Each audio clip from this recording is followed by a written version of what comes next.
What's poppin', players? Welcome back to the Two Penny Gamescast, episode 132. I am your host, Tavin Bothel, here with my good friend and co-host. Say hello to the people, Connor Elliott. Hello, people. How are you doing today? I see every once in a while you like to follow along with me in the intros, man, and I do find it funny. But can you tell that I'm actually messing up the sync? Messing? Oh yeah. Well, you're doing it intentionally. Oh yeah, I'm trying to match it up. Oh, I thought you just sucked. Well,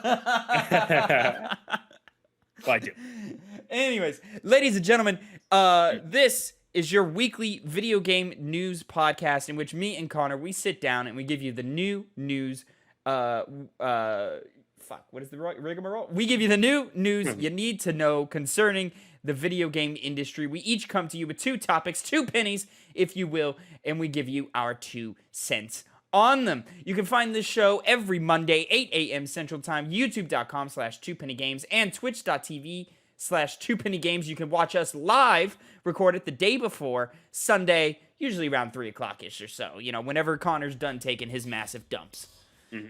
It was just today. It usually doesn't happen that No, usually you're pretty okay with being on time. You can also record most of our podcast shows here over at twitch.tv/2pennygames, usually on Sunday. I think today, which has already happened if you're listening to the YouTube, I think today we're having to skip the piggy bank because Phil's got stuff to do. So we'll come back later with another time for that. You can also watch us react immediately after the premiere of each Last of Us episode over on HBO. So the episode drops, we watch it. As soon as all 3 of us are done watching, we go live, we react, we record, and we put it up on YouTube that same night. YouTube.com/2pennygames, Twitch.tv/2pennygames, and mainstream podcast services of your choice. However, if just talking about video games isn't enough, you need to see some gamers have some true gaming moments. Twitch.tv/2pennygames, where Phil holds down the fort on the Twitch channel and plays games all Tuesday long, usually starting from about 2 o'clock to 5-ish or 6-ish, however long he can stand the video game that is Resident Evil Remake. Is he scared of it? Is he a little crybaby baby about it? Yeah, he's a crybaby, but not because he's scared of it. Oh, okay. But you can watch that journey over there, twitch.tv/2pennygames. Also, Resident Evil Remake, since I've brought it up, is our monthly video game book club episode for the month of March. So throughout the month of February, play alongside with us Resident Evil 1. We're playing the remade version that was initially for GameCube, but you can find it literally everywhere. And you never played it, right, Tavin?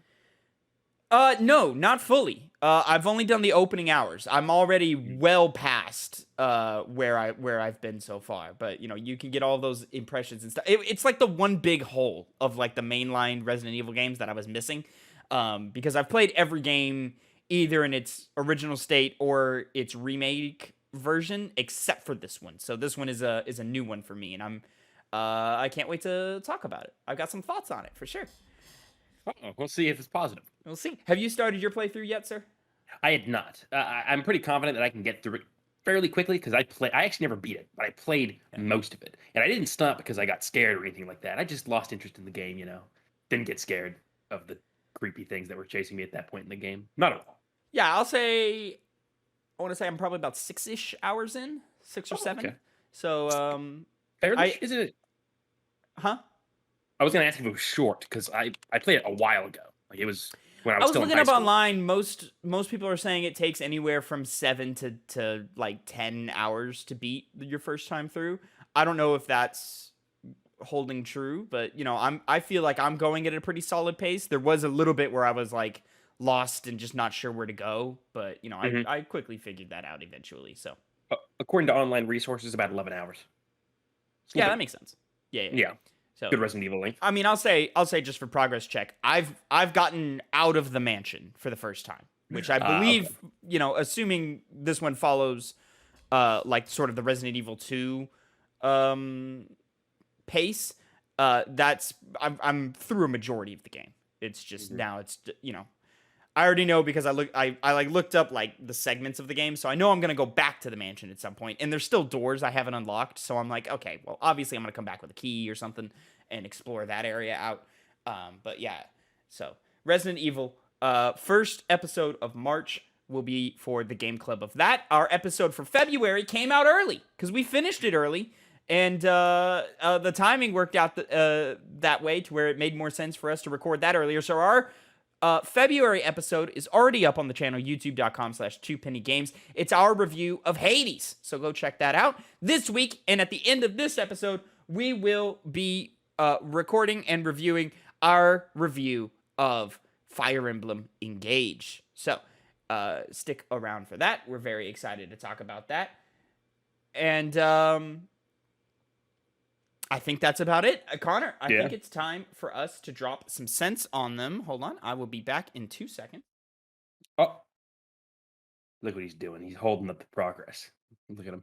And he's smiling. He's laughing. He's saying, I bet he's sending a message to his girlfriend or something like that. You know, I know that some of you don't have girlfriends like myself. And, you know, kind of pisses you off, doesn't it? Asshole. I know. All right. All the little things. Yeah. Was I right? TBD. Anyways, Connor, getting into our first topic of the day. Ooh, long housekeeping segment this week. Getting into our first topic of the day, my first penny. Xbox had their developer _ direct presented by Xbox and Bethesda, in which they showed off 5 games coming to us sometime this year. Most of them got dates, all except for Forza, which did not, which is concerning. Connor, did you watch the Direct? Well, no. I didn't watch it when it first came out, and I just completely slipped my mind to even watch it. Okay. And going from the looks of it, pretty, well, you know, some things are good. So yeah, basically, I watched the Direct. You can actually see my reaction to it with Phil on youtube.com/2pennygames, in which we sat down and watched it together for the first time. It was about 40 minutes long. I think the full reaction is probably somewhere in that 45-50 range. And overall, I had a really good time with it. I think it was a really well-paced, really well made Direct. I think, you know, for what they showed, they didn't spend too long on anything. They spent the appropriate amount of time for each thing. They showed off Redfall. They showed off Forza Motorsport. They showed off the new expansion for Elder Scrolls Online. They showed off Minecraft Legends. And, surprisingly, they announced and shadow dropped Hi-Fi Rush, which is their new game from, what is that studio? Tango Gameworks. Formerly of, you know, The Evil Within. Last year they made Ghostwire Tokyo. And let me start with just the order of where it's going in. So they started off with some Minecraft Legends, which is like the main thing that I was excited for to see and so forth. Connor, you're doing a little mocking like excitement thing. This game looks legitimately dope.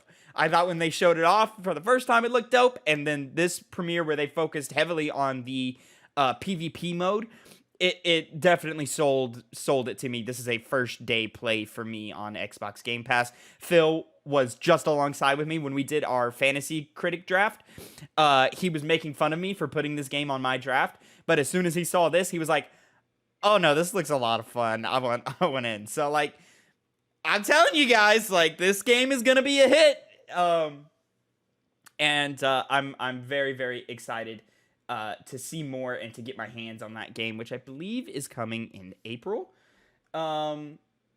Yes, it's like April 16th or something like that. Here, let me scooch ahead to see where I can find the date for that.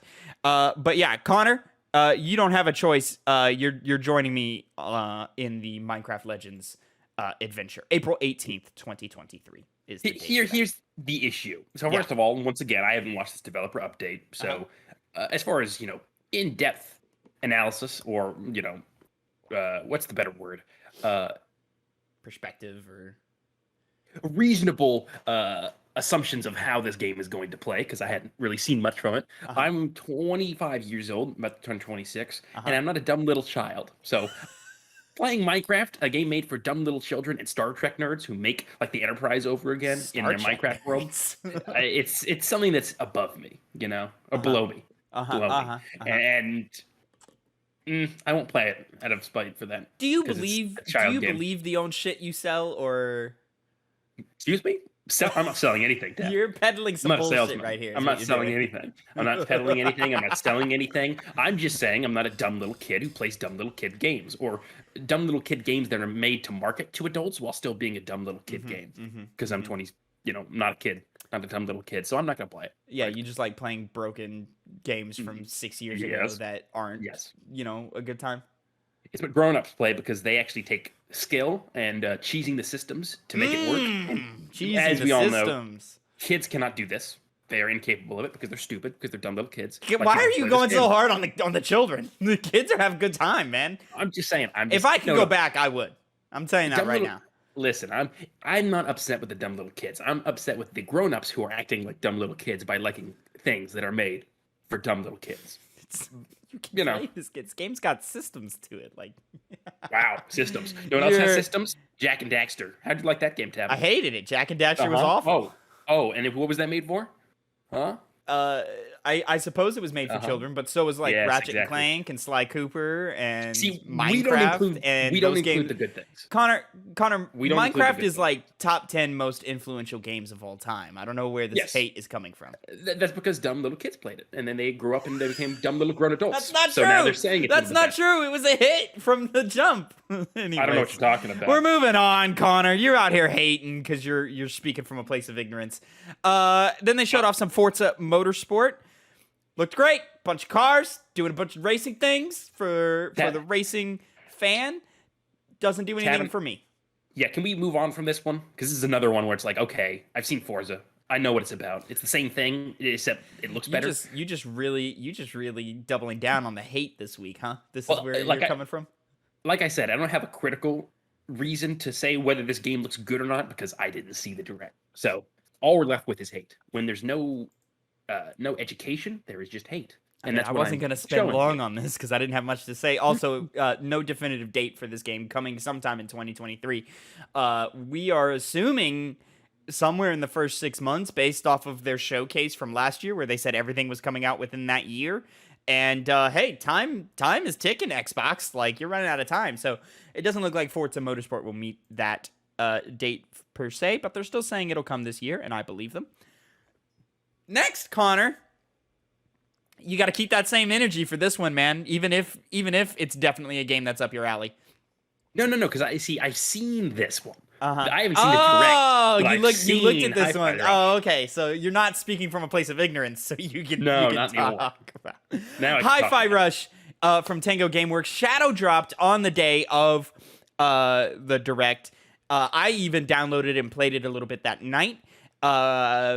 Sort of a character action 3D platformer rhythm game in which all of your attacks are synced to the beat and you just have to attack on beat and you're fighting a bunch of dudes. It's heavily stylized, really great art style, really great music and soundtrack and world design and so forth.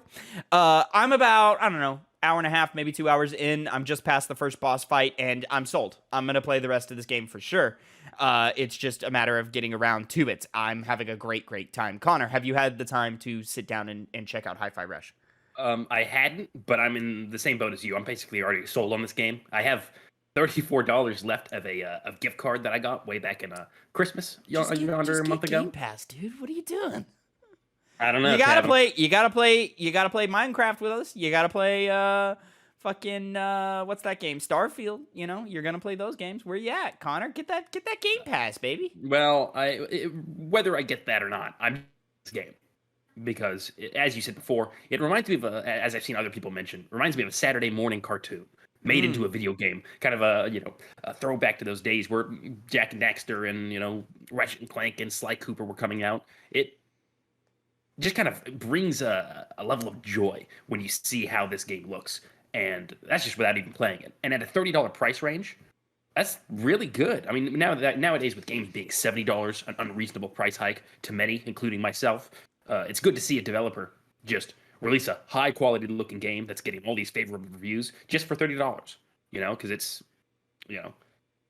very easy to sell me on a game when you sell it at that price and make it look as good as it did.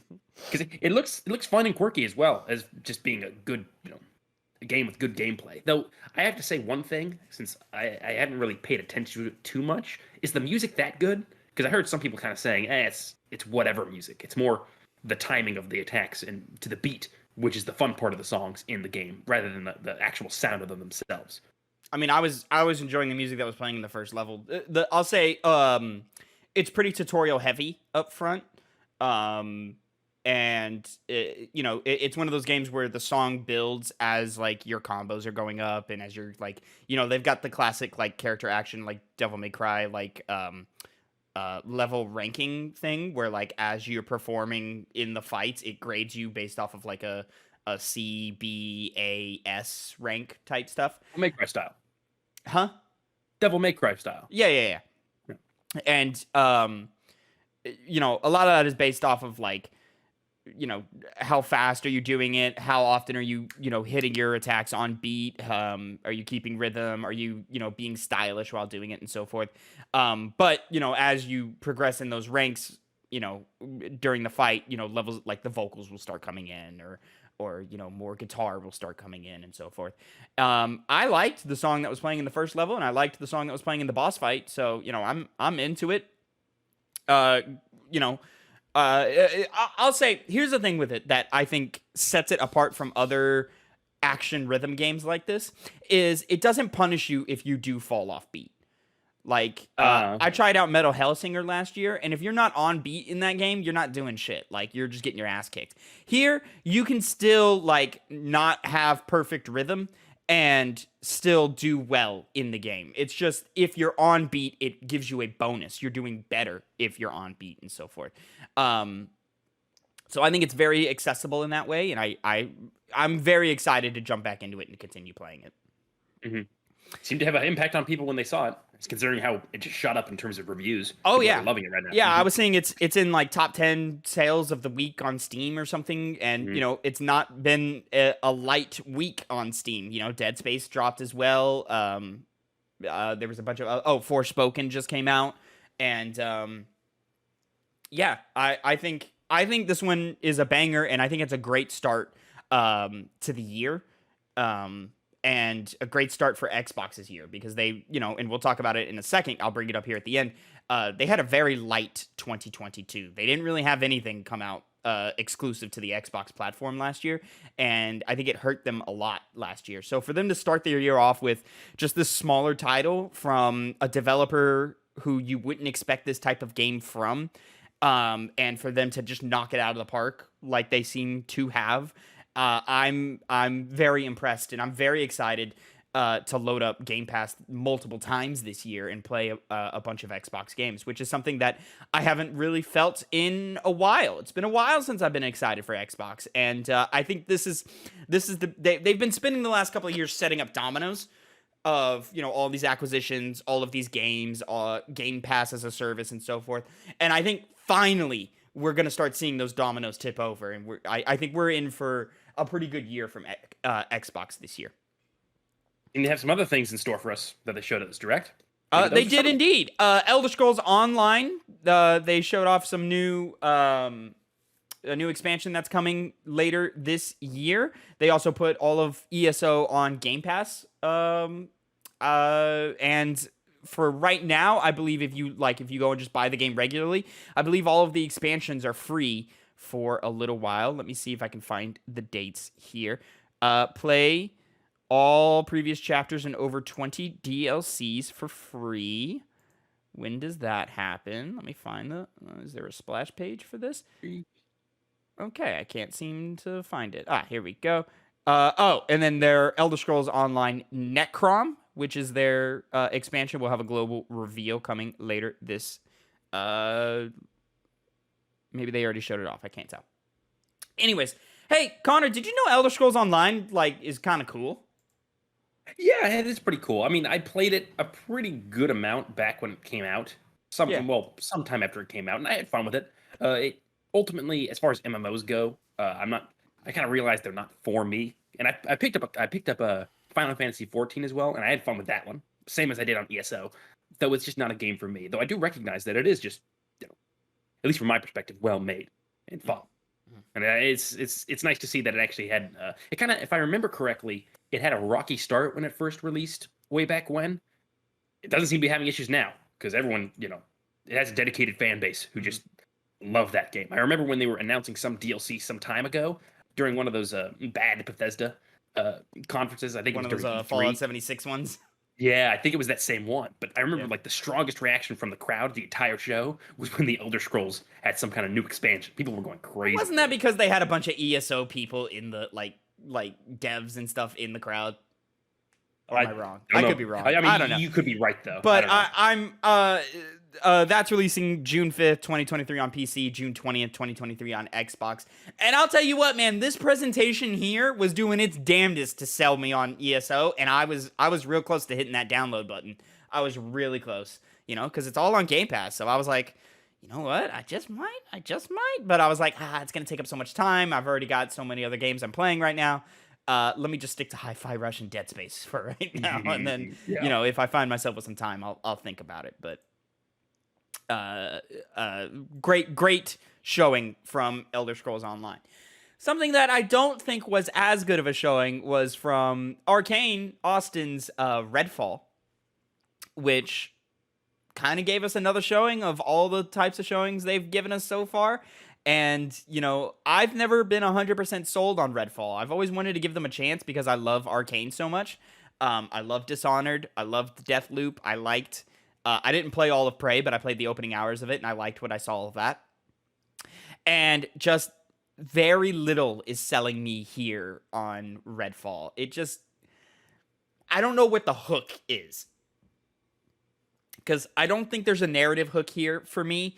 And they're doing very dramatically different style of game from their usual stuff. So I don't know if I'm going to get that same Arcane goodness. Excuse me. And then also, when I look at the gameplay, like, it has moments where I'm like, oh, that looks cool, that looks fun. But then it has a lot of moments where I'm like, like, this looks kind of just boring. Like, it just kind of looks kind of generic and so forth. And, they're doing their best to talk about how they're not, like, imitating Far Cry or Left 4 Dead, but that's all I get from these gameplay presentations is just, hey, here's kind of a spooky Far Cry. Here's kind of a spooky Left 4 Dead. And the more I watch it, the less interested I become in it. So this has been demoted to a game of, like, it's from Arcane, I'll play it no matter what, to, ooh, if it wasn't on Game Pass, I wouldn't even give it the time of day, because it just doesn't seem to be something that's gonna scratch my itch. So I'm hoping, I am praying that I'm wrong. Redfall also got the biggest showing here, and I just do not think that it did a good job of selling me on it. Connor, where have you been on with Redfall so far? I've kind of just been in limbo with it. I haven't really been. It's not a game I think about when I think of the most anticipated games of 2023. So, I haven't been as down on it as you are. And from the little bits of gameplay that I'm seeing, once again, I have not watched the entire direct. It looks fun, but it's as you say, it doesn't really seem like it has something that makes me go, wow, this is something that really hooks me. So it still hasn't gotten me to that point yet, and I don't think it ever will at this point. So it's at this point become a game. But if I do get Games Pass, I might not even play it. Even then, it's just going to be dependent on the reviews and how people are talking about it. Because it is a multiplayer game, could be a fun little game for us to play if it does play well. But ultimately, that remains to be seen. Yeah, they've also confirmed that I don't think it's this way for character progression. I think your character progression will stay, but your quest progression, your story progression, does not carry over through co-op campaigns. So if I load into your game and we play the first 3 hours and then I want to go play on my own, I have to replay those first 3 hours by myself. I don't think it's that way for the character progression, because that would be a fucking nightmare. And it's just unfortunate that it is that way. I mean, like, Borderlands has been doing it right for a couple of years now. I think Far Cry even does it right now. I know for a while they didn't, but they kind of are now. So I don't know. I'm not excited for it. It's a very much like all right, let's see what it is type situation. And if it wasn't from Arcane, who are one of my favorite studios in the world, I would be even harder on it. But because Arcane has shown me time and time again that they've got the stuff, I'm assuming something in here is going to be, worthwhile. And May 2nd, anything like May 2nd, 2023 is the release for that. Go ahead. If it's like Death Proof, It'd be fun to Deathloop. play. I mean, Death Proof. Yeah. Death Proof is a movie by Quentin Tarantino. Deathloop. Yeah. If it plays like that, I mean, that's kind of what this game needs: is fun gameplay, gunplay. Which, you know, if it plays like Far Cry, if it plays like Yeah, I don't know, but Deathloop. like the gameplay of Deathloop isn't Better. what was great for me. Deathloop was honestly a little too easy. It Mm. was the like unraveling of the mystery of Deathloop that was fun, and playing with the time loop mechanics of that. So I don't know. We'll just have to wait and see on that one and see what the reaction to it is.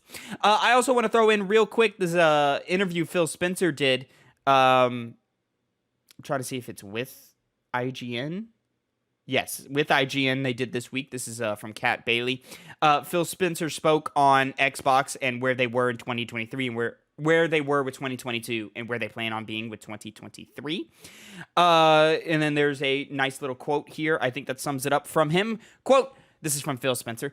Our commitment to our fans is that we need to have a steady release of great games that people can play on our platform. And we didn't do enough of that in 2022. There's no doubt, Spencer told IGN. Quote, and fundamentally, that's on me. I'm the head of the business. During the interview, Spencer also looked ahead to 2023, saying that it was, quote, important to show games, to show dates in the recent Developer Direct, and talked more about Xbox's summer showcase plans, though he won't say one way or another whether Xbox will participate in the show. And he talked about the ongoing battle around Xbox's Activision Blizzard acquisition, which he describes as a learning experience. Asked whether 2023 is a critical year for Xbox, Spencer said this in his typically cagey way: every year is critical. Nevertheless, he also said he feels good about Xbox's momentum. Quote, when I think about the rest of the work that we're doing this year, it's going to be an exciting year. From a production standpoint, we're coming out of all of the COVID at home, and I think we've got a better working rhythm as an industry and things that are going on, and I'm excited, Spencer said. So, better than Guimont. Huh? Better Yeah, than better than Guimont. Yves Guimont over at Ubisoft for sure. Yeah. So yeah, I think Xbox knows the score. They know the game here. They know that, you know, they've been on the back foot for a long time, and they've been trying to set the pieces up to where they can, you know, spring forward. And it sounds like Phil Spencer is hoping 2023 is that year. Mm-hmm. A couple of things are dependent upon that for Xbox. One, Starfield has to hit, and it has to hit hard. Like, there's no soft, like, oh yeah, this one's okay. Like, Starfield has to be one of the top tier Bethesda games video games. Like, it has to be on that Skyrim level, on that Fallout 3 level. It can't, I don't think, but like, if it's just at the Fallout 4 where we're like, yeah, it was good, it just wasn't, you know, phenomenal, then that's a loss. That's not a good place to be for Xbox. On top of that, it would help if I was more confident in Redfall.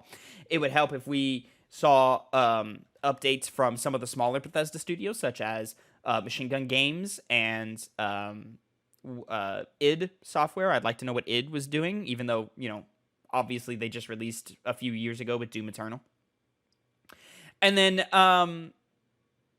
finally, all of the smaller stuff needs to work as well. Oh, Forza Motorsport, of course, needs to come out and, you know, blow that crowd away. But, you know, starting this year off with all those layoffs, the clear mismanagement that's happening over at 343, and just kind of the circus act that Halo is in right now, really is putting Xbox in an uphill battle. And I think they're doing their best to start this year off right with games like Hi-Fi Rush, and with the smaller games such as Minecraft Legends coming out. They're in a good place, but they're not in a great place. And I think Phil Spencer so desperately wants to be in a great place. I like and respect that he took the onus of last year not being great and saying, hey, ultimately that's on me. I was leading the ship, and, you know, we didn't do the best. So good on him for saying that and putting that out there. But him saying, hey, I'm feeling good, I think we're in a good place, we'll see. How's that Perfect Dark reboot coming for you, Phil Spencer? Well, Tomb Raider's coming first. That's all we know. It's kind of funny. That's the most we know about that game. Right. Is that a game announced years later is coming first? That's insane. So anyways, overall, I really enjoyed the Xbox Developer Direct. Connor, I do recommend you go and watch it, my man. Go do your homework real quick, buddy. Maybe I will. Maybe. And yeah, I'm excited to see what Xbox has for us this year, which is something I haven't said in a few years. Moving on, topic number 2, my second penny of the day. Naughty Dog is saying that they are moving on from Uncharted. This is a VGC article by Tom Ivan. Naughty Dog co-president Neil Druckmann has said the studio has moved on from the Uncharted series and could do the same with The Last of Us, should it decide not to proceed with a third mainline series entry.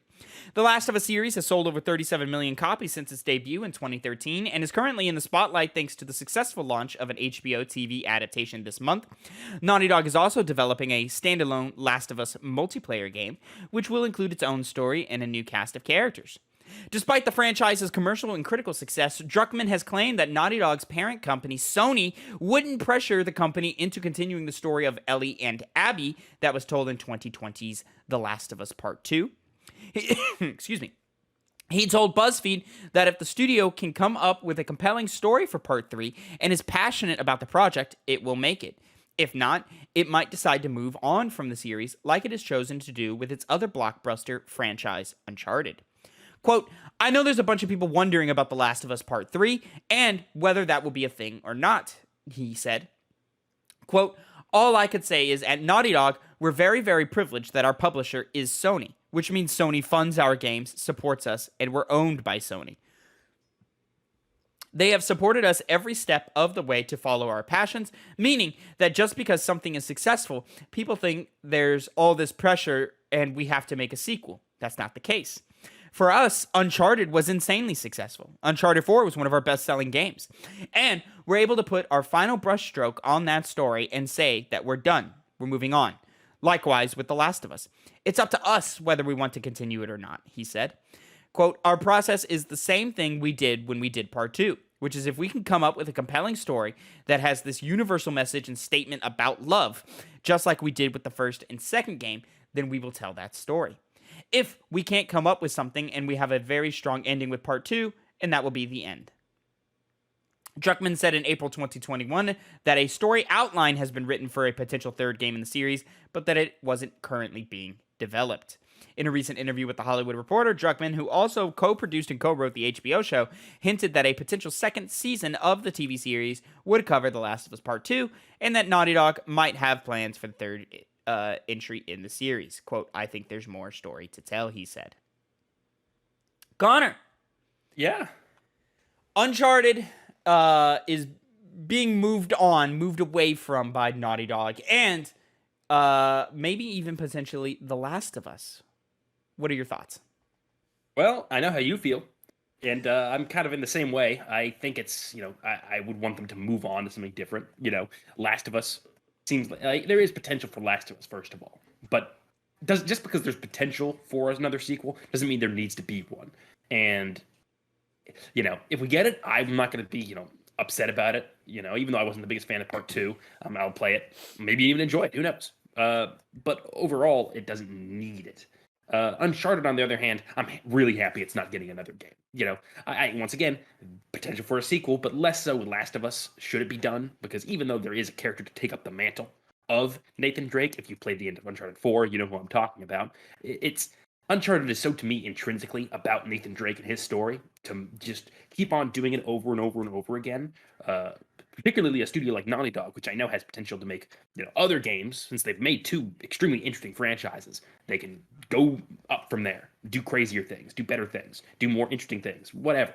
So I wouldn't really like to see them get too caught up on their existing IPs, though it wouldn't necessarily be a bad thing to continue with them, but I'm happy with the direction they seem to be taking Naughty Dog and trying to do more things. If the last thing we get about Last of Us is the Last of Us multiplayer, I think if it actually ends up being good, which I have pretty high faith in it doing so, I think we'll be set for Last of Us content for many years to come, especially with the TV show also going on.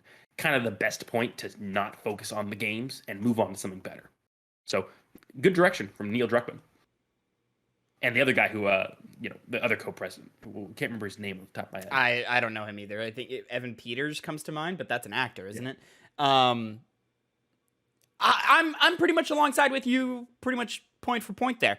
I wouldn't be mad at The Last of Us Part 3, but I would like a break from Last of Us for a minute. We've had, Part 2, we've had Part 1 remake, we've had the TV show, we're getting a multiplayer game coming soon from them. It's a lot of Last of Us, and I would like Naughty Dog to be known more than just the Last of Us guys. Much like how, for a long time, they were the Uncharted guys. Mm-hmm. And when they broke away from that and made The Last of Us, look what that did to them as a developer, both reputation wise and artistically. Like, they were totally able to break away from that and give us something, fresh and something revolutionary. And I think Naughty Dog has it in them to do stuff like that again and again and again. They are arguably the best PlayStation studio and arguably the best dev studio in the world. All that said, like, I wouldn't be mad at a part 3. I just kind of want to break from that story for a minute. I want us to sort of live with it and marinate on it and then come back to it. I think there is potential for a story. I'd like to see the redemption of Ellie happen.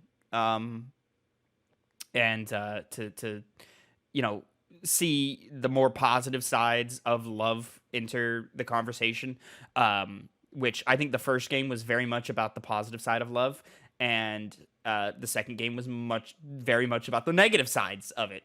And I would like it to kind of come full circle and finish with, something positive, like where it started with, personally. Past that, when it comes to Uncharted, I would like to see Naughty Dog hand the reins off to somebody else after some more time. I could use some more time with that.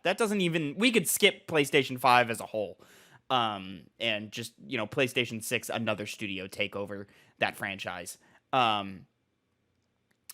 Because I disagree with you. I don't think Uncharted is Nathan Drake. I think Uncharted is quips and high action, high energy set pieces and fun gameplay and funny characters and so forth. Like, I really think Lost Legacy is one of the better Uncharted games. And Nathan's just not in that at all. And moving on from here, I would like to see just a new sort of take on Uncharted. I would like to see some new systems enter Uncharted, because as we get further and further away from those games, they're becoming less and less interesting. And I think that's because mechanically they don't offer a lot. They offer high energy, they offer memorable characters and fun stories and so forth. And I think we can still have that, but like alongside, more interesting mechanics as well. And I think another studio would sort of add that breath of fresh air to the franchise. But yeah, overall, if whatever Naughty Dog does, I'm on board. What would be most exciting to me is something new from them. But who knows if we're going to be getting that, because entering our third topic of the day, and Connor, your first penny, Last of Us HBO has been confirmed for a second season. This is from IGN by Ryan Dinsdale. The Last of Us has officially been renewed for season 2. HBO announced today it follows a debut that was watched by 22 million viewers domestically and quickly became a hot topic on social media. Following the announcement, executive producer and Naughty Dog co-president Neil Druckmann has confirmed in a tweet that the second season will follow The Last of Us Part 2 game, just as the show's first season is based on the original The Last of Us game. Rumblings of a second season were already underway, despite only 2 episodes of The Last of Us having aired, led by star Bella Ramsey, who said a renewal was likely if viewership remains high. Episode 2, pulling in 22% more viewers on its opening night than Episode 1, the largest week 2 audience growth for any HBO original drama ever, was seemingly enough to convince the network to lock in a second season. Quote, "I'm humbled, honored, and frankly overwhelmed that so many people have tuned in and connected with our retelling of Joel and Ellie's journey," quote, end quote, said Druckmann. Quote, "The collaboration with Craig Mazin, our incredible cast and crew, and HBO exceeded my already high expectations. Now, we have the absolute pleasure of being able to do it again with season 2.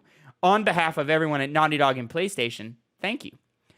Fellow executive producer Craig Mazin added, Quote, I'm so grateful to Neil Druckmann and HBO for our partnership, and I'm even more grateful to the millions of people who have joined us on this journey. The audience has given us the chance to continue, and as a fan of the characters and world Neil and Naughty Dog created, I couldn't be more ready to dive back in. This isn't surprising. No, it's not. It's 100% expected. Yeah. Well, first off, you can watch us review and react to every Last of Us HBO episode shortly after they premiere over on twitch.tv/2pennygames every Sunday. I don't know, 10:30ish, depending on whenever we get it done. And it'll, of course, go live on youtube.com/2pennygames immediately afterwards. Connor, if the audience has been following along with our reviews, both you and I are pretty high on the HBO show, and yeah, this is not surprising at all that this is happening. Yeah, for all of you that don't watch those reviews, though I'd recommend you do so. It's one of those shows that even though it's adapted from a video game, it's perfectly serviceable, more than serviceable, on a standalone basis. It's just good television, as I told everyone else that I've recommended the show to. You get more enjoyment out of it if you do watch play the games. Obviously, it's kind of, par of the course when you're adapting something. You got to get those little nuggets in there for the people that play the source material or know the source material, whatever that might be. But the show is just great so far, minus a couple issues. Notably one in the last episode. you can get that over on our review, youtube.com/2pennygames.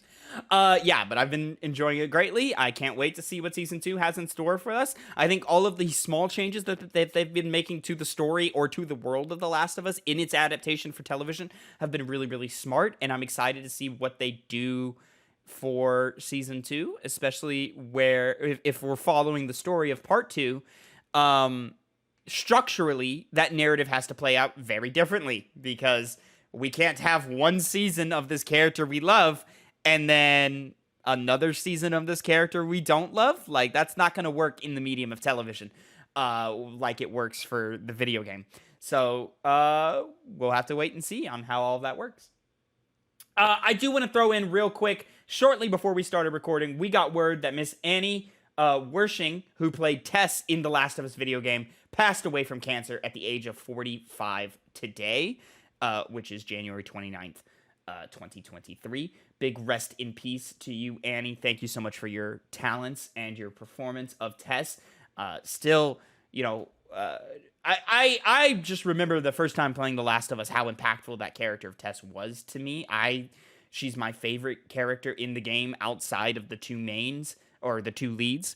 And to this day, I think Tess sets the standard for the tone of The Last of Us, that the entire journey that character goes on. And I think Annie killed that performance. And to me is still the definitive version of Tess, even though the actor for the show is doing phenomenal as well.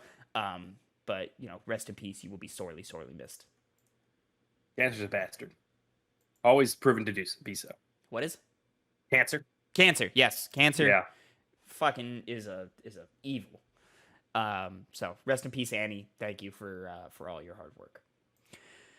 Moving on to our final topic of the day before we get into our Fire Emblem Engage review. Connor, it's your second penny, and VGC is coming with us with Ubisoft working on Far Cry 7 and a standalone Far Cry multiplayer game. Reportedly in the works. This is from Tom Ivan. Ubisoft is currently developing Far Cry 7 and a standalone Far Cry multiplayer game. That's according to reports from Kotaku and Insider Gaming, with the former claiming that Ubisoft CEO Yves Guillemot mentioned both games during an internal company update last week. Sources also told the site that Far Cry 7 is being made with Ubisoft's Snowdrop engine rather than the Dunia engine used for recent series entries. Snowdrop powers Ubisoft's massive The Division series, as well as the studio's upcoming Avatar: Frontiers of Pandora and its open-world Star Wars game. According to Insider Gaming's sources, Ubisoft Montreal is working on both new Far Cry games, which were originally planned to be part of the same package. The multiplayer game is currently an extraction-based shooter set in the Alaskan wilderness, it's claimed. Both titles are said to be tentatively scheduled for release in the fall/autumn of 2025. Far Cry 6, which was released in 2021, included online campaign co-op, but didn't have a competitive multiplayer component.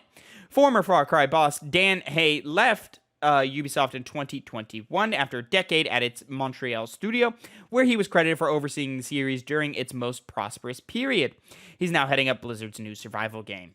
Ubisoft said this month that it had canceled 3 unannounced games and was planning to strengthen its focus on its bigger brands and live services following weaker than expected software sales over the holiday season.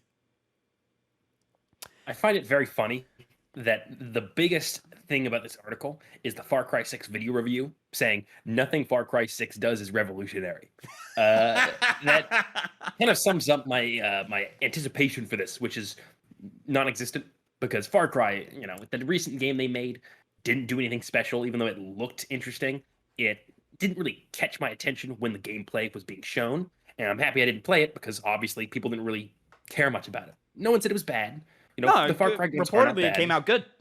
Yeah, it's just that they're not. We've seen it over and over and over again. Since Far Cry 3, they got down their model, which they just repeated over and over again, and it's just gotten more stale the more they've done it. So, while it's good that they're taking it in a more interesting direction rather than just a single player mode that no one really cares about, they're doing a multiplayer way to play, which, from my experiences from Far Cry 3 multiplayer and a little bit of 4 multiplayer, they were always fun. They were, little enjoyable experiences. Once again, nothing revolutionary, nothing crazy. Far Cry 3, though, specifically caught my attention for quite some time. Did 4 have competitive multiplayer? It did. Did it? I remember 3 having it. 4 did? I only remember 4 having co-op. Unless I have some kind of weird memory where I replaced co-op with multiplayer, but I'm pretty confident that there was multiplayer. You know what? There was. You could turn into like bears and shit, couldn't you? Yeah, I remember there's elephants. Far Cry 4. There was like cool colors and stuff, but like, I don't remember the Far Cry multiplayers being very compelling. The co-op stuff was, in 4 and in 5. Obviously, neither of us played 6. And I mean, this just continues the narrative that we were talking about last week, the week before, where Ubisoft is just solely focused on its big IPs, and they're just going to Assassin's Creed and Far Cry us to death, to the point to where it's just like, is anybody really interested in anything these two IPs have to give us anymore? Like, they refuse to change anything, to innovate on it, and to the point to where even when Assassin's Creed took its big jump and went and swapped genres and became a massive open world RPG as opposed to a more stealth based open world game, like, that was refreshing for 2 titles, and then the third was very much just iterative and didn't capture the attention like the previous 2 had. So now we're sitting here, Far Cry 7, Far Cry 5 I couldn't even finish because it was just too much of the same, and I didn't like some of the design choices they had made in that one. And Far Cry 6 reportedly just being more of that. How much more do we care about this franchise? I don't know if this is the way to go. Obviously, it was 6 was successful enough to justify the production of a 7th game. I'm moderately interested in this multiplayer game, but it's an extraction based video game, and guys, Ubisoft put out an extraction based video game last year, and who cared? Like, nobody, with Rainbow Six Extraction. And I don't have faith in Ubisoft right now. Maybe I'm wrong. Maybe I'm judging before we see anything, which I am. But yeah, man, we're at a point with Far Cry and with Ubisoft in general to where I need to see some drastic change before I really start caring about what you have on deck. And that remains to be seen whether they'll do that or not, because they didn't do it with 6, which had a lot of marketing behind it, and the game itself fell flat. I don't really have much hope for this one either. And they seem to be going backwards with Assassin's Creed, with Mirage being, a back to its roots version. And I don't know, man. We'll have to wait and see. But yeah, I'm not excited about this at all. Mm-hmm. Ladies and gentlemen, that is it for the news segment of the Two Penny Gamescast, episode 132. Stick around though, because we are about to jump into our review of Fire Emblem Engage. We've all been playing it. We're about to bring Phil in here to review it alongside with us. Yeah, but if you're watching over at twitch.tv/2pennygames, don't go anywhere because we will still be right here nonstop.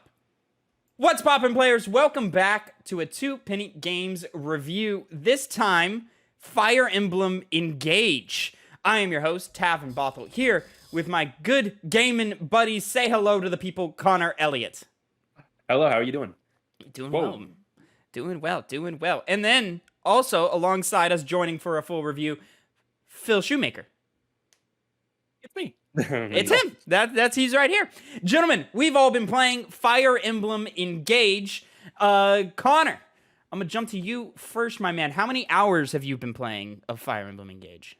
I'm about, last I checked, at the 19-hour mark, but it's probably around 21 now. I could have checked before this, but I did not. You did not. You had the time too, but you just said, nah, I'm just going to chill.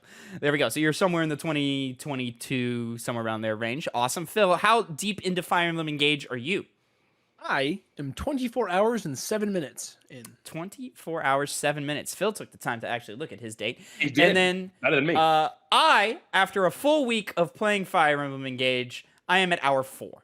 Full week, sure. Is that what you call full week, Tavin? Are there 4 hours in a week? I wouldn't even say. I mean, sure, it's been a full week since it's been out, but I want to say I've only really spent, like, whenever I'm sitting down to play, I only really had a chance to do it like 3 times. Played a lot for those times. I did. Entrenched The shit out of it when I did. That's a good amount of times. Anyways, so Maybe 4. me playing the least, I think I have the least to say about it, and I think my opinion matters the least. So I'm going to go ahead and jump to you, gentlemen. Connor, go ahead. Give me your thoughts on Fire Emblem Engage. Well, my experience with Fire Emblem Engage has been very positive. It started out not being the case so much. I was kind of disappointed with the way the writing was going. Definitely the weakest part of this entire game, especially coming off the back of Three Houses. And I'm talking writing from the top to bottom, from the story beats to the support conversations, which make up a lot of the bulk of the game that you're trying to get to, at least in my case. But after a while, I kind of softened on it. I kind of took a different direction with how I viewed the story. I didn't take it as seriously anymore. Though, admittedly, it is, in the grand scheme of Fire Emblem games, from my experience, a generic Fire Emblem story. It doesn't do anything particularly bad with it. The writing does get better compared to the opening hours as the game goes on. So I know, some people might have had a little bit of an issue with that out the gate, but it kind of grows on you, especially with the way the character interactions happen and the cast as a whole, which I find to be very quirky and fun, though not extremely well written like the Three Houses cast was. But aside from the story and aside from the characters, the gameplay is the best Fire Emblem has been in my case. If it was melded the same way, if the story of Three Houses was combined with this gameplay, it would definitively be the best Fire Emblem game and trump Three Houses, which has been one of my favorite games. The maps are greatly designed and really seem to help and disadvantage you depending on which ones you go to. And I'm still finding new interesting ways that the map changes, since I'm not done with the game yet, and I still have, I think, a pretty good chunk left. There's lots of different ways to customize your classes, to customize the characters that, eventually in old games, they would have classes that would be limited to you based off who you were playing as. But in this one, due to the emblems, which is the great way to, change up the gameplay by giving you stands in the Fire Emblem universe. That's totally what they are. It really is what they are. It really freshens up that gameplay and allows you to do, pretty crazy things with your characters, because some of them have, large power scaling increases just by putting an emblem on them. What did you say they are? What did I say? They're stands. Stands from JoJo's Bizarre Adventure, where it's an anime where they have things pop up behind them and they fight. It's literally just that.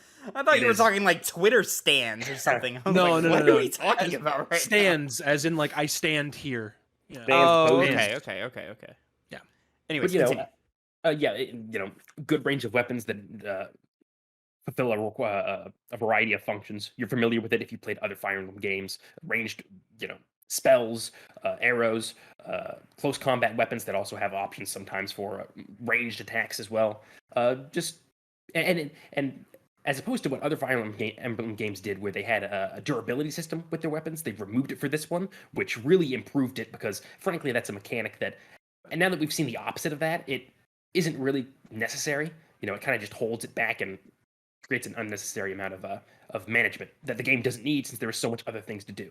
Overall, I'm very high on this game, more than I thought I would be compared to when my opening hours were going on to what I was playing earlier this morning when I woke up and really wanted to jump back into it. Greater game the more I think about it. Phil. Yeah, so I'm right where Connor is personally. Opening 3 or 4 hours where we were both at last week. I think, yeah, I was in the same spot. I was like, man, writing isn't as good as it was in Three Houses, but I'll keep going through. Then like I finally started interacting with characters I actually like, and I just put more time into the actual game itself. And I was like, okay, maybe I'll start feeling better and I'll get over some of the bad like quirky writing, because I'm not the biggest fan of super quirky like everyone's like making jokes all around. Like I'm not the biggest fan of that. Like it's kind of what kind of turned me off of Midnight Suns, was like everybody was talking like that. But anyway, yeah, this game's really fun. Like being at 24 in 24 hours, I've had a great time doing it. I found myself really actually taking my time playing this game and learning all the different systems and stuff, and the different ways that the emblems can interact with the characters, and really trying to build up those support conversations. And a lot of these characters that I wasn't a huge fan of from the start have grown on me hardcore.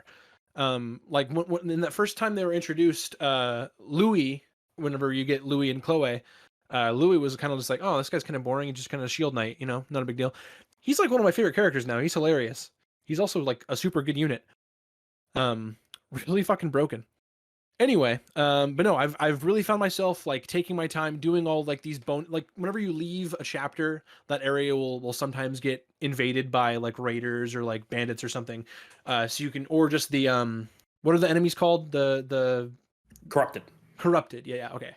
So yeah, they'll pop up and take over a spot that you were before. I do pretty much every single one that pops up before I go to the next chapter. It's just I've found myself doing that way more than I would just do random battles in Three Houses when you could do that. That them taking away weapon durability is one of the main reasons I even continuously go through chapters without having to stop by the main complex every time. In Three Houses, I would go almost every single time. Are you guys playing on casual? Classic. For the first time. I usually don't do that. Oh, how's that going for you?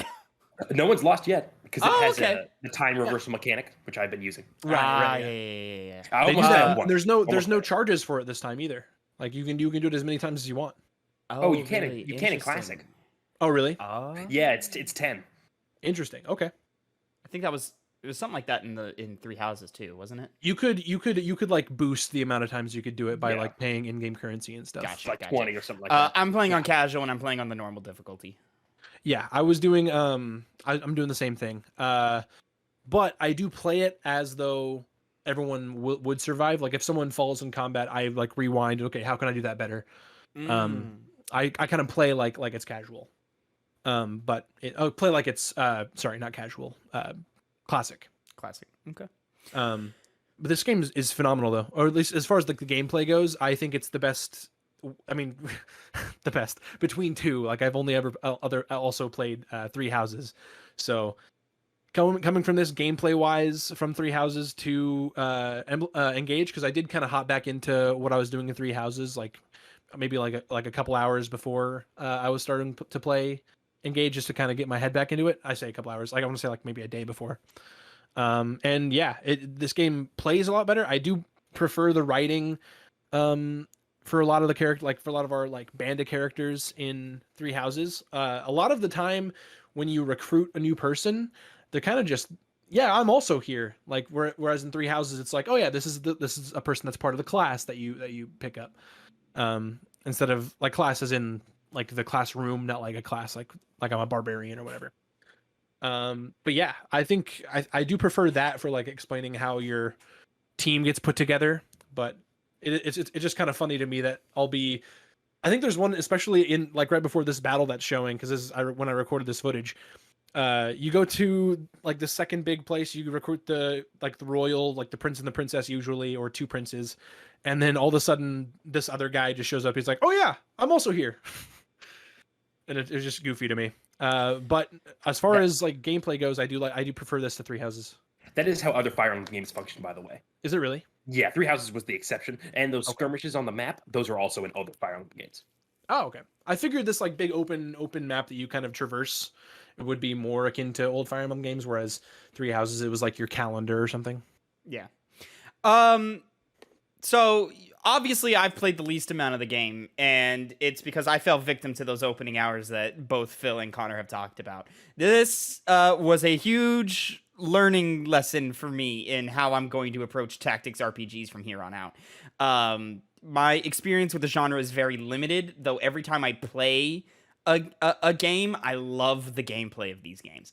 The thing about it is that between this and Triangle Strategy last year, I've learned that the writing and the story really, and the characters really do matter to me in this genre. I need them as a motivation to continue going. Because even though I love the gameplay of this, both of you gentlemen are right. It's phenomenal. It's fantastic. Everything feels exactly the way it should.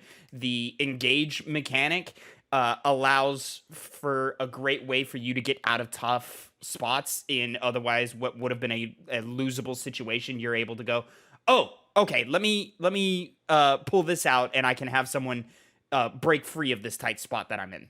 Yeah, and it's sorry, I don't mean to interrupt, but I was just gonna say it's like to the epic level. It's like I'm watching an anime and like my power is just kicked in. It's like what Connor said about stands earlier. Yeah.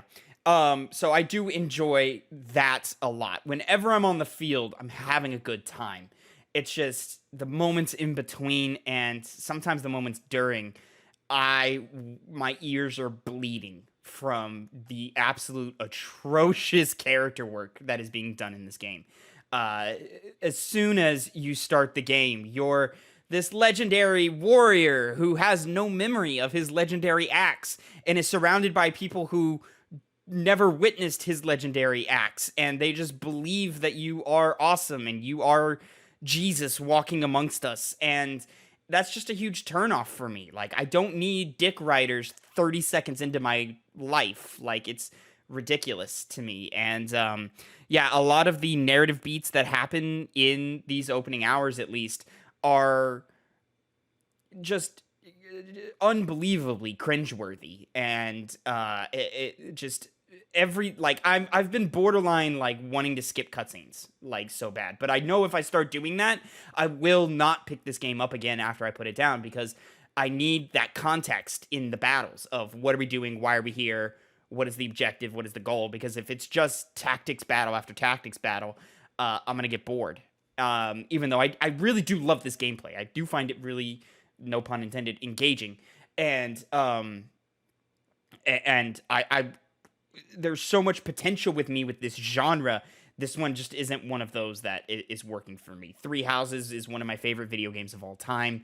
I enjoyed Triangle Strategy a lot last year. It had too much story as opposed to this one, and it, like, the story was overbearing, and I would just get bored in these long drawn out cutscenes. And in this one, it's just like, yo, I don't like anybody. I don't like the characters around us. They voiced the playable character this time, and I really wish they hadn't. And also, like, the mechanics are great. I love the mechanics. But the design of this game, aesthetically at least, is, I think, a huge step back from Three Houses. I don't like the way any of this looks. From character models, character designs, the way people look, to the way the menus look, to the way that the sound effects are when you scroll through your menus, which it's a tactics RPG, so you're doing that a lot.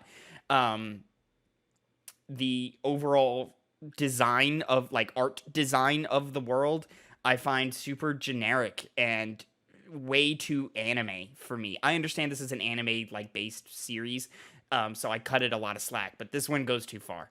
The main character, your playable character specifically, I think has a terrible design, and Colgate, baby. It hurts the eyes. What was that?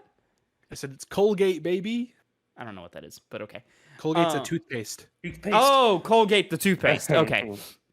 Yeah, I don't like it. It hurts my eyes to look at the player character in this. And Sorry, It- it's not super important, but another first happen. I'm the only one playing as the girl main character. yeah. Y'all both playing the boy. And then I'll say Garrick Mach in Three Houses was controversial amongst Fire Emblem fans. I loved it. I loved exploring it, getting to know my characters that way, talking to them in the everyday ways. I love the time-based calendar mechanic of Three Houses. That kind of, you had to, appropriate your time. Like, how are you going to spend this day? Are you going to go do your side missions? Are you going to go, teach your lessons? Are you going to go spend time with people? The answer to that is to meet somewhere in the middle where we do have our like our map that we travel around and so forth, but we also still have a base.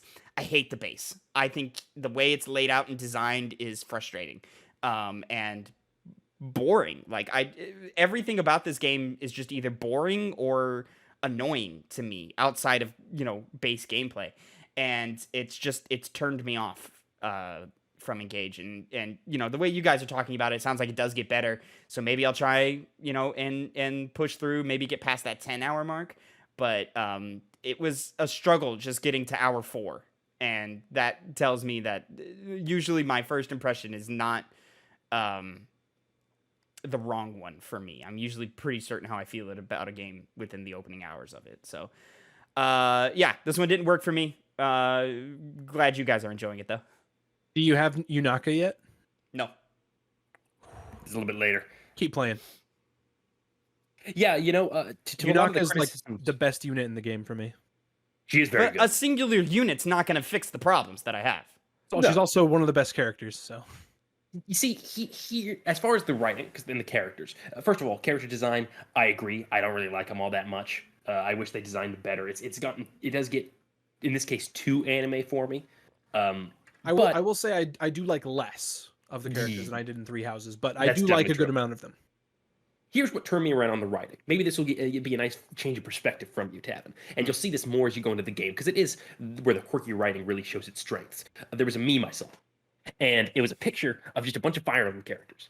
And all of them shared the same exact thought bubble, which said something along the lines of, man, I'm surrounded by a bunch of weirdos. Glad I'm not one of them. Because everyone in this character, like you see in the support conversations, they are just weirdos. Each and every single one of them. But the support usually has one that acts like more of a weirdo in that situation, and the other one like is more grounded. Like, why are you acting this way? Why did you say the things you said? You're weird. But in their own supports, they're also extremely weird people. And the writing itself can sometimes be really, really funny and unintentionally funny. Like sometimes a line will be dropped and the reaction is just very realistic, like, what'd you say? Wait, what? And it makes it a lot more enjoyable. Once again, the writing is not as good as Three Houses. I do like that writing style more, where you really care about the characters individually more. But it's not exactly, it could be worse. It could be a game where you're just like, oh my god, stop talking, quit it. Like some games we played in the past. It does not do that. I am that way. See, that's the thing. It is like that, definitely, in the opening hours of the game. Somehow the writing balances itself out. Like it kind of almost like they were writing it, and then at certain point they're like, okay, we're gonna still keep like the same tone, but we're gonna shift it to where it's not, the words being exchanged aren't the same exact thing, and it plays more like a traditional Fire Emblem game in terms of which, once again, I think we kind of have a idealized way of how the story is in Fire Emblem games, because Three Houses was so good. Awakening is good. Fates is good, but it's not something like Three Houses. It's more, have more in common with the story of Engage, though not exactly being the same as Engage. Because once again, it still does lean too much into the anime kind of, heavy way of doing things, and the emblems that you play as, that you have on your characters, probably attributed to that in many ways. But ultimately, I think you would get a better impression of the game if you just played it more, which is why I would recommend you play, at least a couple more hours and see if that's, rings true for you the same way it did for me as well. I really don't like some of the character designs. Connor, I have a question for you. I know the answer is no for Tavin. Have you put a ring on it and gotten the DLC? No, I did not actually. With the Three Houses leaders, right? Yeah, so yeah, in the DLC, I delved in. I paid the money for the expansion pass. Still. Yes, because I was like, man, I really like this game. I'm gonna go ahead and do it. I did it for Three Houses. I'll do it again here. DLC was great in Three Houses. Yeah, it was great. You get the Ashen Wolves. It was awesome. But here's the thing. So there's a shit ton of DLC that they're planning for this. Like there's at least as far as like different emblems you can get. And they're all tied to like their own little map that you can replay as many times as you want. And the one that they have right now is you download it and then you go and you get there's like a bracelet that has all three of the emblems for Edelgard, Claude, and Dimitri. And there's a funny gimmick where it'll like change who's actually in the bracelet. If you have it attached to somebody, each turn, if you can engage, it'll trade like who you're going to engage with. It'll be Dimitri, Claude, or Edelgard, and they all have different engage weapons too. Or I think it's just the axe. Is it just the school leaders in the DLC? Is Byleth in the main game? Byleth's in the main game, yeah. Okay. I did peek before I started playing and see who all the emblems are and stuff. And then the first DLC like battle you can do is you get Tiki from I think she's from Marth's game, right? Yeah, she's from Marth's game and also in Awakening. Nice, yeah. Tiki, it's funny because she also turns into a dragon, and then she has a funny conversation with Alir about being like the divine dragon or something. Yeah, they do like that idea of the divine dragon in those Fire Emblem games. Yeah, just like they like the Fell dragon, the evil dragon, whatever they call it, the grim dragon. It's the Fell dragon. Oh, it's always the Fell dragon. Yeah. Can't remember if they changed it up. It's like a big fucking snake-headed dragon. But it's also like moment to moment, like, and like this is kind of, I understand like even Three Houses fell victim to this at points, but every battle just kind of seems to be, hey, we're going to this place. Oh shit, there's bad guys here. Whereas like in the last game, it was, hey, we're gonna go attack this fort. Does that change? Is it like eventually like, hey, we're gonna go take this thing? Like, because I think every single battle has been, hey man, we're hanging out. What's going on? Okay, cool. Oh shit, there's bad guys now. Like, it's gonna be kind of like that, but what you're doing is you're assembling a team to take on the Fell Dragon. Like you go to different countries, you get their emblem rings, and then they join your party. Yeah. But my question is on the smaller scale, the encounter to encounter. Is it just miraculously there's bad guys here that we have to fight now because we don't want the player to get bored or something, or is there like context as to why there are bad guys there, other than there's a great evil? Some of calling them A, some of calling B. It's basically like they're some. So one of the countries is awakening the Fell Dragon or whatever. Yeah. So like they're the reason, they're like spreading from that part of the country. It's them fuckers up in the northeast, isn't it? The ones that no one talks to. No. Wait. No, it is. It is. Okay. Yeah. It's like, Illusion. no? Yeah. Wow, there you Connor, I don't want to spoil it for Tavin, but I will say there was a point where I was kind of running out of steam, but then the motivation changes, and there's that twist that happens. I was telling Tavin about this earlier. And I was into it. Oh, you already told him what happened? Well, no, I didn't tell him what happened. I told him you would know what it is if I was referring to it, and it's a change up, and it did a really good. It made me go like, oh. It was really good because I was like, oh man, I'm kind of like just not losing, and then okay, fuck. That's interesting. Yeah, that's as deep as I'll go into it. I'm not going to go anymore. For the record, by the way, just because I need to tell everyone who's watching, just to give them a full scale of my experience with the game. I am playing on hard, as some of you aren't. No, okay. No, I'm not. Just checking. I'm sorry. That was kind of.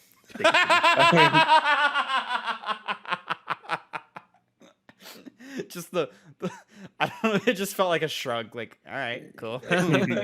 good for you. I'm good. Tell me I'm good. You're good, Connor. You're a good boy. Oh my god. Okay, D. Job. Tell me I'm good. Oh my god, dude. I don't know, man. Like, I've had 2 or 3 support conversations so far, and the first one I had was with one of the twins, the girl twin who like starts a fan club in your honor for someone I met. Like, dude, I met you 2 days ago. I haven't, as far as you're concerned, I haven't done anything cool yet. Why am I Why am I this deity to you? Like, You're the divine dragon, bro.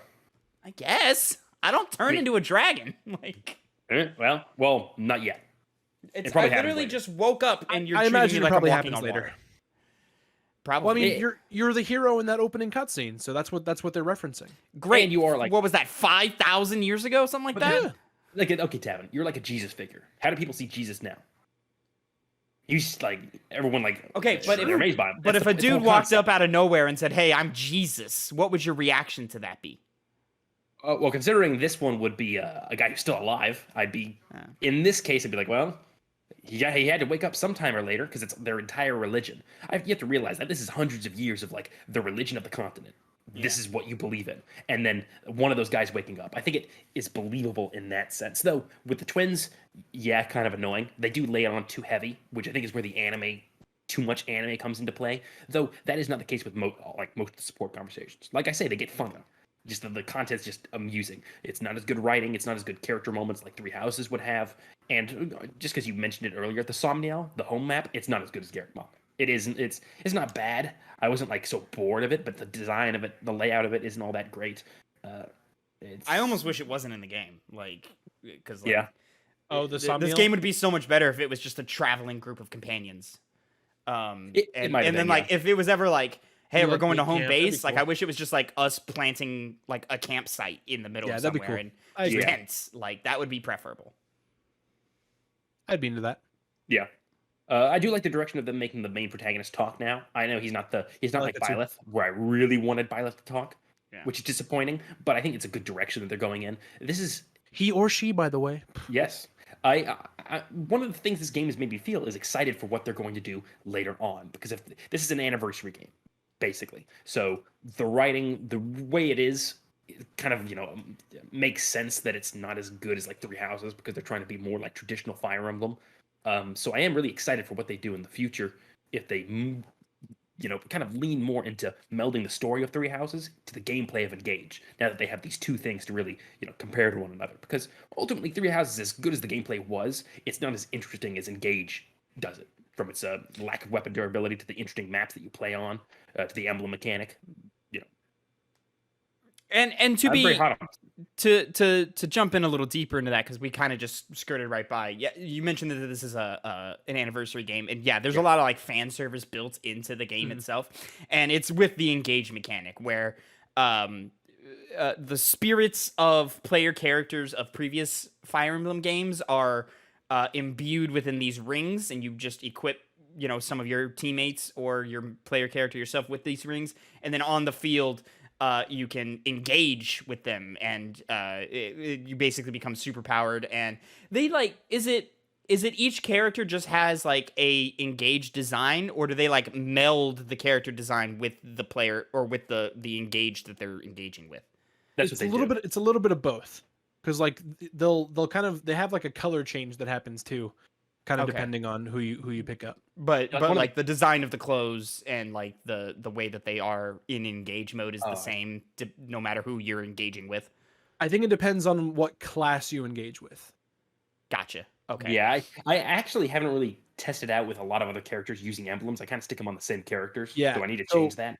So I did notice there was so specifically with Yunaka, there's one that she'll engage with, and she gets like this cool like floaty like rogue looking thing with like ribbons and stuff. And then at some point I had like maxed out the current bond with that spirit, so I like switched it up and I gave it I switched it to, I put Marth on her, and then she got like the same engage outfit that your protagonist gets when she engages with Marth. It's like the same like, kind of code thing. Okay. So like rather than being with bonded with like this mage class, then she gets bonded with this knight class. So then not knight. So the engaged design is dependent upon the design carries over with the ring, not the person. the ring. Yes. So like Okay. it depends on the class that the whatever spirit you're engaging with is. Got you. And then I do like to speak specifically about some of the mechanics and things in this. The Fire Emblem has always had the like sort of rock paper scissors mechanic of like what is it? Sword beats axe, axe beats lance, lance beats sword. Yes. Yeah. Which has been in all the games, and it was even in Three Houses. But in Three Houses, it was a little like stripped back, like it wasn't as important as it was in the past, and even more like they've put it back in the forefront in this game, specifically with having weapon breaks, which it's not like weapon durability where like your weapon breaks or anything. It's just basically like if an enemy has a sword and I attack them with an axe, that will break them, and they'll basically become disarmed for the rest of that turn. So, for example, if I had an axe and a lance next to a spear guy, obviously my lance wouldn't do anything to that sword dude. So I hit him with the axe, and then I can follow that up with the lance and do extra damage and so forth, because his defense will be down because he's been disarmed. It basically just prevents them from. Yeah, it would prevent them from counterattacking. Is what it is. Which I really, really like. It does this weird thing where in Three Houses, I would just kind of like look at where enemies were placed and then just like place my starting units like where I would kind of want them. In here, there's a lot more prep time in my mind now, where like I'm sitting there, I'm like, okay, so there's 3 groups of enemies, one in the north, one in the south, one in the west. What do the dudes over in the west got? Oh, okay, they got these. So these characters are going to go over there. What do the guys in the north got? They got these. So these characters are going to go over there, like so on and so forth. And I'm going to try my best to follow that up. Of course, once you get into the battle, shit flips, reinforcements come, the enemies go in directions that you weren't expecting and so forth. But it's nice to sort of like you have to prep a little more than you did in Three Houses. This game is harder than Three Houses. Mm-hmm. It is. Definitely. I've had encounters, even in my early hours, where I'm like, oh, I could have really fucked that up and lost that fight. Like that was close. Whereas like in Three Houses, it was only like the real important fights where you had to like actually think about what you were doing. Yeah, like I use the time reversal mechanic. It gives you 10 charges to reverse time as far as you desire. Now, obviously, it's kind of makes that's it another easier. difference from Three Houses. You couldn't go all the way back. Yeah, but this one it you would can. stop you at a point. Yeah. The thing about this one and why that makes sense is because particularly in chapter 9, I want to say it was. No, 10. It was chapter 10. I used that mechanic all the way up until this point in the game, but it was so hard of a mission that I would mess up somewhere and be like, okay, I'm going to go back and do it over again. And I do that, and sometimes I get over that situation that I was at before, but then I run up to another wall right after that. And I find out that, I need to go back 4 turns behind. Because if I don't, the downward spiral started before I even realized I was going to a downward spiral. And even sometimes I reverse back to reverse my decision to recreate the scene in a more favorable outcome. Sometimes it still doesn't work out. Whether the chance of a critical happens and your character ends up dying and you don't want that, or they just don't hit, and there you are, with an enemy that has full health, it hasn't been hit, has no damage taken away, and your units don't have any moves. And if you let the enemy play, well, they're just going to kill your healer because you didn't successfully hit them, and then I have to go back again. It was a lot more of a death spiral that would occur if I didn't do things exactly properly. I'd say this one's a lot more like a chess game than the other ones felt like. Yeah. Whereas like you have pieces that are good against pieces. Which Tavin talked about.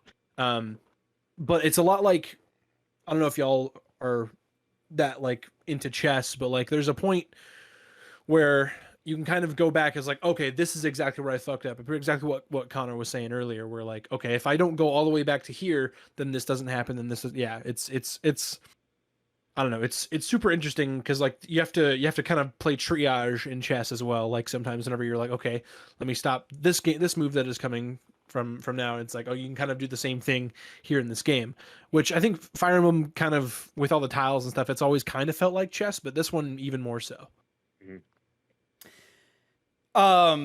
One smaller thing that's more of probably just a personal nitpick. I don't like the control scheme in this game as much as I liked it in Three Houses. It's very, very specific things, but the like zooming in, like the camera zoom ins and stuff, I liked it better in Three Houses. I feel like Three Houses just did more with less, or at least they took full advantage of the controller. Whereas here, there are buttons that just don't do anything, and then I have to press extra buttons to get to certain mechanics that in the last game were a one button press thing.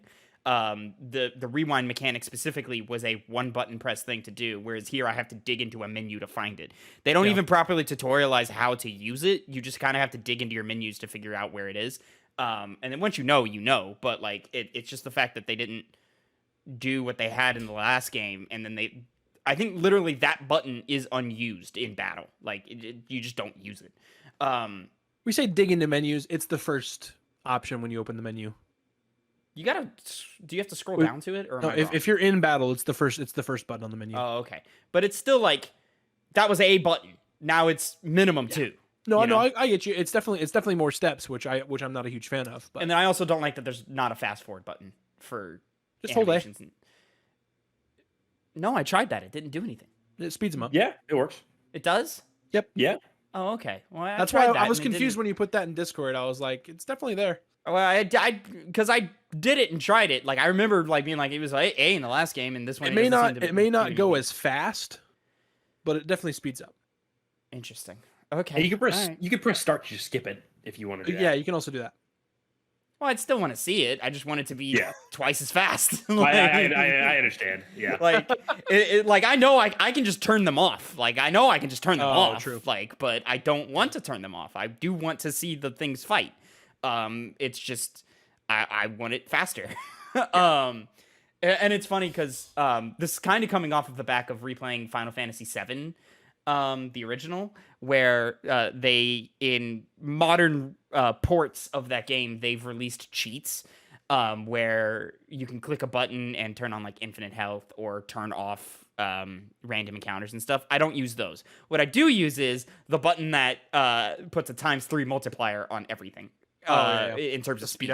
So like every animation is so much faster. Every like running around doesn't take nearly as much time and stuff. So I really enjoy that. And for me, that's every like playing Pokemon like on an emulator. I always like speed up. Yep, just speed it all up. Like it's cool for the first maybe hour, really 30 minutes, but then it's like, all right, let's get the fuck moving on here. Yeah, especially if you're like doing an older Pokemon game where you don't start with running shoes, like fucking yeah. I also really don't like the voice acting in this game. I understand there's a lot of characters I haven't found yet, but like I haven't heard the male voice. I haven't heard the male voice, but the female voice isn't that bad. Female voice isn't that bad. The male voice is pretty, I'm not gonna say bad. It's just pretty like limp dick. Like I'm like, all right, like sure, cool, whatever. He's kind of like a loser. And then every other character, like every most of the women are the like classic anime high pitched. And I hate that so much. It drives me up the fucking wall. That changes too. Like even like the matriarchal figures are like really high pitched and lovely, and I'm like, what the fuck is this? Like, you're not a real person. Like, and it just continues to turn me off. Sorry, I was just listening to the male voice. I want to see who else this guy was in. I kind of recognize it. But yeah, I don't really have anything else to say about this game, gentlemen. You've been playing a lot more, so you guys can take it from here. No, I think we kind of covered it all. I love this game. Yeah, I'm definitely going to keep playing through. Yeah, so will I. We'll update each other on our experiences, Phil. Yes. Tavin will not be a part of that. Well, because he can't. Well, he said he would give it another chance. Is what he said. I'll give it another couple of hours, but it's fair to not like this game. I'm playing Hi-Fi Rush. I'm playing Dead Space Remake. I'm playing Resident Evil. Like, and I'm having way better time with all 3 of those games. Mm-hmm. So.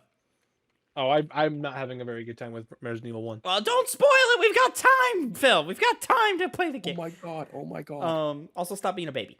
That review. Okay, the review for Hades has already come out, and we revealed that's what we were playing. So. No, yeah, I know. Don't spoil the review for Resident Evil. Oh, I'm just saying so far. I didn't. Like, okay. we said last week during Piggy Bank that we were we were playing this game and we weren't very hot on it. Did I say that? I forget. Anyways. Yeah, we all said that in Piggy Bank last. Okay. It would be yesterday. Anyways, ladies and gentlemen, that is going to be it for your 2 Penny Games review for Fire Emblem Engage. You've got 2 yays and 1 nay. So overall, passing grade. You know, good time. Recommend. Thank you so much for watching and listening. If you were part of the Two Penny Gamescast, which goes live every Monday at 8 a.m. Central Time, thank you so much for sticking around and listening through here. If you were watching the breakout episode at youtube.com/2pennygames, thank you so much for checking this out and listening to us babble on about it. Let us know how you feel about Fire Emblem Engage down in the comments. Make sure to remember to like and subscribe and follow us on all mainstream podcast services. We are on Twitter at the number 2 Penny Games, 2 Penny Games, but with the number 2. We're on TikTok with 2 Penny Games, spelled out normally. And until next time, have a great time. Gentlemen, say goodbye to the people. Bye. Goodbye.